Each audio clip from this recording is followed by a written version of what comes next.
मेरो हातमा चाहिँ मेरो गुगलको एड्सेस एकाउन्टको बनिसकेको छ। देख्न सक्नुहुन्छ यस्तो छ। यो ट्रफीहरूलाई चाहिँ अब हामीले मिलाउन जाँदैछौँ। उता अर्को कोठा नि बन्दैछ।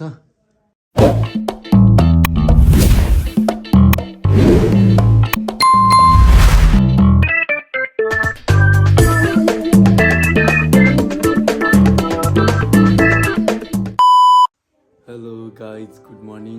आज चाहिँ म बिहान एउटा ब्लग बनाउन गइरहेको छु। बिहान त के भन्ने र, अहिले बज्यो होला 11-12। म चाहिँ अब भर्खरै उठेछु अनि आज मेरो हातमा चाहिँ मेरो गुगलको एड्सेस एकाउन्टको बनिसकेको छ, आइसकेको छ। अब चाहिँ डेली ब्लग आउँछ। यो चाहिँ निकालेर मैले सेट हानिसकेको छु अनि विशाल दोस्तले पनि बनाऊ न आज ब्लग, अनि कस्तो हुन्छ हाल भनिरहेको थिएँ। त्यही भएर अनि हामी चाहिँ काठमाडौँ गएको थियौँ गेम खेल्न। काठमाडौँ गएर गेम खेलेर आइयो, जित्न त सकिएन, हारियो। त्यही पनि नवलपुर सर्दी गइयो अनि त्यहाँ वडामा 3जना बाहिर, त्यहाँ रमाइलो भयो। गेम नि राम्रोसँग खेल्यो, सबैजनाले माया गरिदिनु भयो, त्यसको लागि धेरै धेरै धन्यवाद। मैले चाहिँ टिकटकमा हालिरहेको छु। अब चाहिँ ब्लग डेली बन्ने छ अनि आज चाहिँ खासै त्यस्तो विशेष चाहिँ केही हुँदैन होला। त्यही नि म यो ब्लग चाहिँ बेलुका अपलोड गर्छु अनि आजको दिनभरि चाहिँ के भयो त्यो चाहिँ म बताउँछु।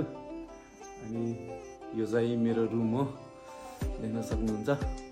रुम चाहिँ अलि बिग्रेको छ, ट्रफीहरू देख्न सक्नुहुन्छ यस्तो छ।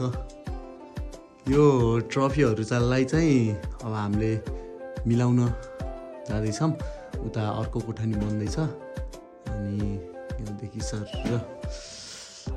यस्तो छ। यो मात्रै होइन कि अर्को कोठामा पनि छ हाम्रो, तर के हुन्छ भने सबैलाई एकै ठाउँमा जम्मा गरेर राख्ने चाहिँ हाम्रो सोच छ। अनि त्यसको लागि ऱ्याक पनि बनाइसकेको छौँ हामीले।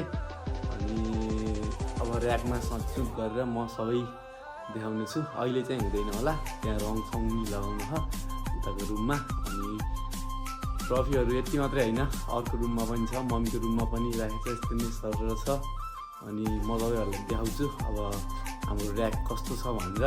त्यो ऱ्याकमा चाहिँ कस्तो देखिनेवाला छ त्यो पनि मैले हजुरहरूलाई पछि भन्नेछु। ऱ्याक चाहिँ यही है गाइज, टक्क लगाएर ऱ्याक चाहिँ हामीले रेडी बनाइसकेका छौँ।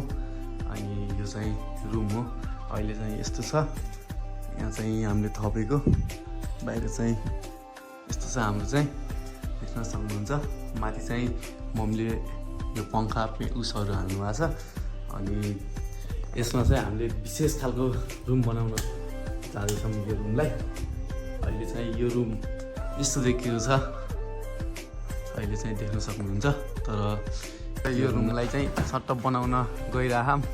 हाम्रो दिनेश दादा हुनुहुन्छ त्यहाँ। के भयो दादा? बिहान तपाईँ कहाँ गएर आउनुभयो त नि? हामीले चाहिँ यो ढुक्का पनि यता र उता साइडमा लगाउने भनेको थियौँ, तर त्यो चाहिँ क्यान्सल भयो। हाम्रो दिनेश दादाले क्यान्सल गर्नुभयो, हो कि नै? यो कोठा दिनेश दादाको हो कि दिपेश दादाको हो? यो फस गया सी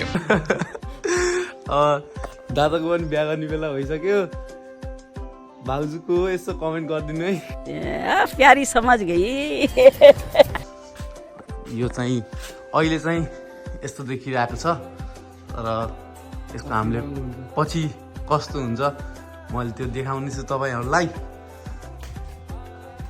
अहिले चाहिँ यस्तो छ। बाल्नु नि त, हामी ताप्न आउँछौँ। रक्सी बसाल्नु नि त, 3 पाने। हामी ठुलो चाहिँ खालि हुनुहुन्छ।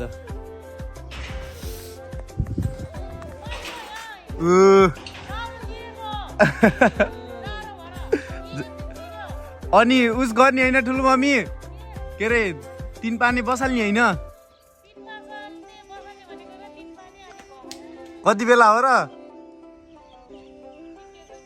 ठुलो बाबा कहाँ जानुभयो त? A few moments later. हाम्रो देवदह माविको बस आयो। त्यहाँ हेर्नु महँगो बस आयो। यो चाहिँ हाम्रो देवदह माविको बस अनि ठुलो मम्मी हाम्रो अर्को सानो चाहिँ उस यहीमा पर्छ न बाइ बाइ गाइज। यो यहाँ चाहिँ मेरो चाहिँ यो एक्स स्कुल हो कि म पहिला पढेको नि त यहाँ। यो चाहिँ हाम्रो एक्स स्कुल रहेछ। भाइले आइहाल्ने। 1.5 hours later. ल गाइज आज चाहिँ स्पेसल 3 जना मम्मी छोराको कस्तो लाग्छ? धेरै दिनमा भेट भएको। हेर्नु देख्न सक्नुहुन्छ यो चाहिँ हाम्रो घरको करेसाबारीमा उम्रिएको ढेँडो। यसलाई चप्प पारेर गरेर ढेँडोलाई पाइन्छ। मिठो चाहिँ मासु पनि। आज चाहिँ हाम्रो भ्लग यति नै हुन्छ। अब म चाहिँ डेली गर्नेछु भ्लगलाई चाहिँ। Bye bye guys, good night.